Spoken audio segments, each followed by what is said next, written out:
नमस्कार दर्शक बंधु आउ एक नया वीडियो आपण मान स्वागत। शुभ सकाळ। आज 25 जुलाई 2024। आज सकाळ मुख्य खबर गुड़िक मुझे आसी। चलते खबर पर नजर पकाइबा कौन रही से खबर गुड़िक। ता पूर्व वीडियो टी लाइक कर चैनल टी प्रथम कर आसते चैनल टी सब्सक्राइब करूँ और यहीपरि वीडियो आगू देखा चाहते पाखरे घंटी चिन्ह दबाई ऑल रे सेट कर रखु। खबर नंबर 1 राज्य सरकारी कर्मचारी मानकर बढ़िला महंगा भत्ता। राज्य सरकारी कर्मचारी बढ़िला महंगा भत्ता 9% महंगा भत्ता को वृद्धि कले राज्य सरकार। महंगा भत्ता 230% रु बढ़ी 239% होइछि। एही महंगा भत्ता जनवरी 1 रु पिछला भाव लागू हेबो बोली घोषणा होइछि।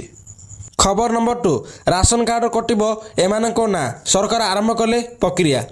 बाद पड़े अयोग्य सामिल हेबे योग्य हिताधिकारी। राशन कार्ड पाइबे आउ 6 लाख नुआ हिताधिकारी। एने विधानसभा उठी दाबी। वर्तमान 96 लाख परिवार प्राय 3 कोटी 35 लाख लोक राशन कार्ड रु सुविधा पाउछन्ते। एमानक मध्यरे थिबा अयोग्य हिताधिकारी मानकु तुरंत चिन्हट करी से स्थान रे योग्य नुआ हिताधिकारी मानकु शामिल करबाको दाबी करछन्ती कांग्रेस और बीजेडी। जोगाण मंत्री कहछन्ती जे आधार कार्ड लिंक करी जांच करजिवो और ऑफिसर माने घर को घर जाई या चेक करिवे। राशन कार्ड थिले मागणा चाउल ठर आरंभ करी हॉस्पिटल रे मागणा चिकित्सा एवं अन्य गरीबों तैयारी होता योजनार सुफल मिले। ओडिशा प्राय 96 लाख परिवार पाखे यही कार्ड अच्छे किंतु जदि आप कार्ड पाइबा हकदार नुहति किंतु आप कार्ड नहीं सब सुविधा नेउछन्ति तेबे आपण कार्ड कटिजिवो।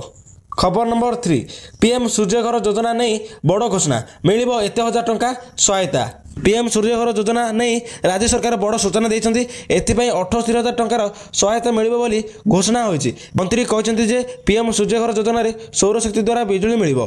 3 किलोवाट पर्यंत सोलार प्लांट स्थापन पई सहायता मिलिबो। सोलार प्लांट पई 78,000 टंकार केंद्रीयता सहायता व्यवस्था रहिछि। एथिरे उपभोक्ता मासिक 300 यूनिट विद्युत उपयोग करि परिबे बोली शक्ति मंत्री कहछन्ति।